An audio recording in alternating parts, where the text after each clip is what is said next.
when you're editing the dancing of a reception, think about like the hooks of the song. Basically, that's going to be the chorus of the song. So get those sections, and then look at the full. Whatever they have. Let's say they have 2 minutes of dancing for one song. Look at that and say, is this the best part of the chorus? Because you might start editing the first chorus and say, hey, that's great, and then look at the other one and say, well, that's better, and then kind of put them together. So you have like 2 choruses that kind of go. It's repetitive. It's monotonous. I think the best thing to do is to look at the full thing, and you can even put markers down and say, hey, that's the best part of the chorus, and then edit that. Okay, so then you have the best section already, and then you can kind of cut the rest out.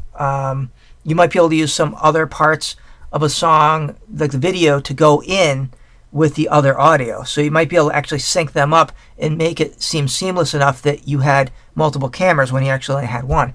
That's fine too. So once you have that, that one section of the song, then you want to try to cut them together in a way that they make sense. So you want to be cutting on the beat, obviously a couple frames before the beat, but then you also want to mix the songs on beat so they go together. So you don't want to have like, if it's a downbeat, you don't want to have like a downbeat and then you had a downbeat and then a downbeat.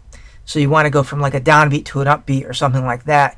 But if you listen to it back, you'll be able to hear, does it sound right or doesn't it sound right? And if you know what like the downbeats are, you should be able to cut. And obviously, if you're also mixing based on the phrase. So if you have the chorus, you get through the chorus, let's say the chorus of the song, and then you're on a downbeat, then you'll know how to start the next part of the song, and it'll just sound right. If you have like two beats that like are like did it or something that it doesn't sound good, something sounds off or it's stuttering, you'll know that that's wrong.